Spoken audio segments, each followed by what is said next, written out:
got it. Hello. Perfect. How are you, Larissa? I'm very good. How are you? I'm doing good as well. You know what? Better way starts a Sunday morning here with an epic guest. Do you know what I mean? Oh, thank you very much. Thank you for having me on your show. Well, Yeah, I'm in London, so it's afternoon here. Just I had a love it. cup of coffee, so it's all good. I love it. How's the weather over there? Well, today is not too bad. It's rather warm. I can see the sky is blue, so that's good. Okay, I'll take And that. the sun is out, so it's very temperamental, but can't complain today. Yeah. I mean, I would love to have your weather right now because this is getting like crazy warm, and this is getting too much at some point. I can understand. So the weather is very warm at the moment where you're at. Yeah. I mean, there was a moment in which you could sleep with open window, probably put a fan, Mm-hmm. and you would be fine. But now but now the thing is that even though that you open the window and you put the fan out, you kind of Sure. still is basically the fan is gonna just gonna it basically it's hot air everywhere like that. Basically hot air everywhere. So what I ended up doing for me to go to sleep is that before I know that okay I'm gonna sleep now, I will take a shower and then To cool off. exactly and then I finally can sleep. But in the meantime, it's just getting it's just ridiculous. I'm originally from Malta, right? And I'll be going there next week, and it's Oh, very, very hot there. So I'll be thinking of you, Dan, because I'll be in the same position. okay. I love it. I love it. So yes, welcome to the show. It is so cool and awesome to have you Thank here. you. And jumping right now to the interview, tell me, like, how your acting career started. Well, Dan, to be honest with you, I think I was just a born actress in a sense. I think you've Okay. heard this multiple times from a very young age. I was always pulling faces, always wanting to dress up as different characters, always wanting to be someone different in the sense of playing, right? And then Yeah. it just kept going and going, and my interest for developing different characters, developing different voices, practicing different accents. And from a young age, I was encouraged to take ballet and piano lessons. So my parents saw that I was so interested, and they kind of just not pushed me, but helped me to get Yeah. into classes and follow that direction. And then without wanting to, that's how it started. I had a couple of opportunities in Malta to perform at the Manuel Theatre, which is our national theatre, from a very young age. I was on the stage when I was 11. And Oh. then, Okay. yes, I kept performing there. When I was 17, I had won a very big prestigious award in Malta. I won a Best Actress award for they're called the one act plays, which are very kind of like a prestigious event that happens every year. And then after that, I said to myself, okay, I really want to keep pursuing this. And I went to America to study acting. And then, I don't know, things just kept going from there. So that's it, really. I love it. I love it. That is really cool. I mean, such a journey. That is really cool. I like it. It's so funny because when you're little you just don't know that you can actually make a living of something you're doing. And later on you're like, oh, okay, I can do that. That's really cool. Yeah, exactly. And I just always enjoyed it. I just always knew after school, Yeah. as much as I mean, I liked school, don't get me wrong. I liked going to school. I liked to be with my friends, and it was okay to learn. But I always looked forward to my after school activities, to Absolutely. going to singing, to going to ballet, to going to drama. There was always something I was doing every single day. So I'm really thankful to my parents because they gave me such a well-rounded education, and I got to choose what I really want to do. Absolutely. That is really cool. And back in 2008 and 2010, you were in After Mm-hmm. Dark, and Mm-hmm. Dusk 2, and Simplest Things. I mean, the list goes on and on. But like, were those like some of your first projects? And what can you remember like from those first experiences? Indeed, they were. So After Dark was in the States. And actually, a friend of mine is a director, and she asked me to help her out and to be in the short film. And it was a very big learning experience because I had just finished, I had just graduated from the American Academy of Dramatic Arts, but then it was time to put practice, into to put my acting into practice, to put what I learned into practice. And I got to learn as well what happens behind the scenes. And then simplest things happened when I was in Malta. I had gone back and it was a short film again.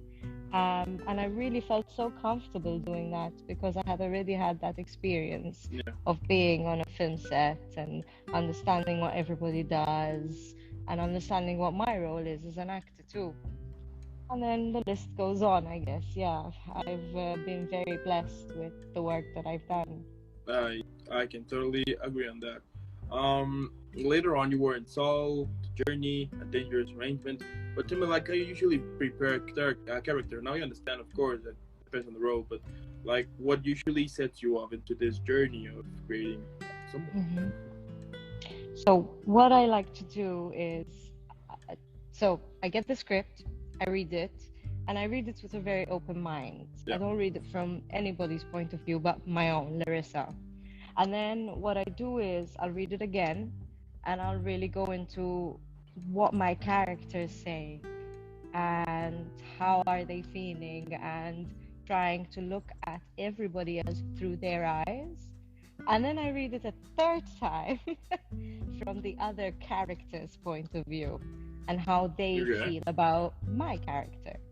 After that, I create a character profile because there might, most of the times there are things missing about your character. You don't know everything about your character from the script. You need to make it up, and having a history and a backstory makes a character really strong. As humans, we all have our backstories, where we're from, what we like, what we don't like, and obviously the older you get, the more experience you get. So a character deserves that as well. They deserve a history. They deserve to know where they're coming from. And this will inform why they react or speak or say certain things, right? As that character. So this is all going to kind of give me those tools as an actor to not be Larissa, but become that character. Obviously, there's still elements of me because I can never remove that. But it's definitely bringing to life this character that someone has written. And then what I like to do also is I like to look at the subtext. So what is the underlying message of what my character is saying? Because it's not just as simple as this is what they're saying, so this is what they mean. Sometimes there is, sometimes most of the times, there's always an underlying message or intention. So I like to look at that as well specifically. So that's mostly how I get around to it, Dan. I love it. And what are some of the things that you enjoy the most when you were in this process? Getting lost in my character, finding similarities, finding differences, using, things I like that most likely the character will like, or trying to fight that off so that it's not me, but it's something else. So yeah, I think that's it though, mostly, like getting lost in the process of it all. Okay, I like it. Now, from being in projects such as 13 Hours, Fear, Coming Soon, Witch Hunt, Pendring and Sisters of Thane, I mean, the list goes on and on and on. What do you think it's important? Like, on your experience, what would you say it's important for storytelling? What's important for a storyteller in the sense of myself as an actor or the creator? You as an actor. As an actor, so what's important? So I think that I'm definitely picky about what I choose now, and I want to portray certain messages or certain characters that have an array of emotions, because that's who we are as humans. But definitely as a storyteller, then it's my creative part that comes in. So I'm actually working as, I would say, a producer. I'm kind of producing my own Okay. things. So I have the privilege of actually telling stories I want to tell now. It's not just about me acting out someone else's script. Because to me, that's their story, and I'm taking that character and bringing it to life. So they wrote a character, and in their minds, they had a particular idea of what this character looked like or spoke. And I need to make sure that I'm giving that character justice, because that writer spent many, many, many months and hours, right, to get this done. So yeah, so I guess that's where I'm at with this at the moment. Okay. Okay. I like it. I like it. Now, if you could describe a film in which all of the characters you have played at the moment, like all of them, basically since day one, like all of them will gather for a party. Tell me, what would be the name of that film? So I need to make up a name, right? I can just make up a name. Yep. Or does it have to be an actual film? That's the name? No, does it have to be an actual film? Or can I make up a name? I can make it up. It has to be an actual film. So this actually reminds me, of the song by Taylor Swift, Look What You Made Me Do. Because in that song, she has herself as different characters and different roles she's portrayed along her career. Yeah. And I would name it, Look What You Made Me Do, the reunion. Because I would imagine that with all the different kinds of characters that I've played, there will be a lot of drama. I like it. Yeah. Yeah, I like it. That's really cool. Yeah, okay. And what about if you could describe your whole acting career at this moment, but again, on a movie, TV show, book, a play, even a musical, what would be the name of the what would be the title of it, of your career? Okay, this is interesting. I would call it, but I would change it slightly. Rebel with a cause. Rebel with a cause, not without a cause, because I'm defying certain aspects of the entertainment industry, because I decided to take matters in my own hands, in the sense that I wish someone told me this when I was younger. Create your own content, do your own thing, don't wait around. We're creative beings. I'm so scared of writing, Dan, but I need to write. Someone will come in and then help me with that.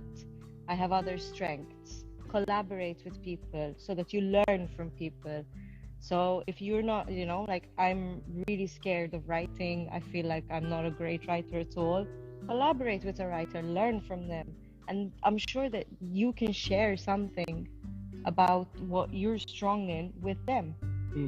So rebel with a cause, because I do have a cause. Okay. What about describing your career on a drink or even a meal?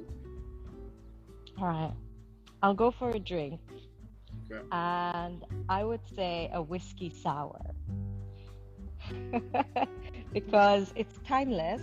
Yeah. And in this industry, you just never know when you're going to make it, if you're going to make it, when you're going to make it, what does it mean to make it? Yeah. So it's this fear of, I need to be in this big project, or no, it's all about creating. We have so many different platforms nowadays, and there's no right time. There's no right time to say, I have to make it by a certain age or by a certain time. You just need to keep going, keep creating, believe in your art, and then the rest will happen. And it's a sweet and sour, right? That's why whiskey sour, because it's sweet and sour, because at times it's great and then at times it's not, and those are the realities of the industry. So yes, a whiskey sour. all right. Now, what motivates you? We all have those days in which we want to quit. We think that it's been a waste of time. I mean, I can go on, but what basically puts you out? I mean, what puts your feet back on the ground so you can continue pursuing the thing that you love the most? It's the passion. I Yeah. just can't imagine doing anything else. And I've had many, many, many of those days, especially since I moved to London, because it's not easy. You have to start Yeah. over. I was established back in Malta in the sense that I had my network. I was very happy. I was working. I was doing what I loved constantly. And then moving to another city where you have to start from scratch, start your building your network up again, not working as often. It is demotivating, but it's the passion and the love for it. Yeah. Of course. So I guess that's it. Okay. Okay. And my last question here is, what can we expect from you in the future? So, Dan, I've actually just co-produced, because I've produced it with another two companies, a short film called Morning Star. You can check it out on our Instagram at Morning Star Short Film. Okay. And I am playing Christina Ratcliffe in this film, who was a British entertainer who moved to Malta in the 1940s. So it's based on a true story. So it's at the moment it's literally just being finalized. It's at the post-production house. Yeah. I'm so excited to share this film with everyone. We've put our heart and soul into it. It's been years and years in the making, but it's been an amazing experience of learning, and yes, ultimately putting everything I've learned throughout the years to the test. Okay, I love it. I love it. And you know what? It's super obvious that your career, it's only getting. I mean, it's gonna get like even bigger and bigger and bigger, because the fact that you're doing it because you love it. You know, as and I've said this before, that as simple as it may sound, it does take sometimes even like a whole lifetime to discover what you want to do in life. The fact that you're doing it, it is really cool. And as I said, it's obvious that we're gonna basically hear from you everywhere at some point. You know, Oh, like, thank you, all of it, Dad. because you are so talented, and you just love it, you know. And that is something that we, the audience, we can be sure that when we see you, we're gonna be like, okay, she loved what she do, so we're gonna be on good hands, basically. Thank you very much, Dad, and thank you so much for having me. Yeah, thank you so much for It's been accepting. great. Thank Yes, you so much for finally. Yeah, finally. I know it. I mean, there has been like really crazy weeks lately, and I know. But And we're in different time zones as well. Oh yeah, but we made it happen, which is amazing. Also, I want to thank those who are watching this right now, or if you're watching either later here on Instagram, probably later on YouTube, or listening on Spotify or Apple Podcast. Make sure to follow Larissa on all of her social media. Normally, what I would say is for you to put pause, go follow her. Then let's make her viral. I mean, let's share content. Hashtag Team Larissa, because she's awesome. She's badass. And before I send you off, I need to send you off properly with an epic send-off. If you have seen some of my episodes before, you know exactly what is about to happen. If not, then I can surprise you. So let me show you.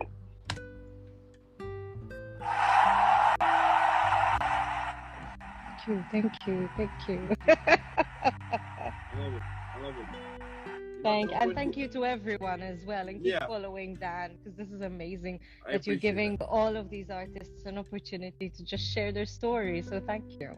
Yeah, I mean, at the end of the day, all of this is possible because of all of you guys. So I'm always gonna be in this eternal. I mean, I'm always gonna be super thankful for the opportunity. And what else? Keep killing it. Keep being awesome. Thanks, have an epic upcoming week, and I'll see you in the next one. We'll speak soon. All right. Bye. Bye. Ciao.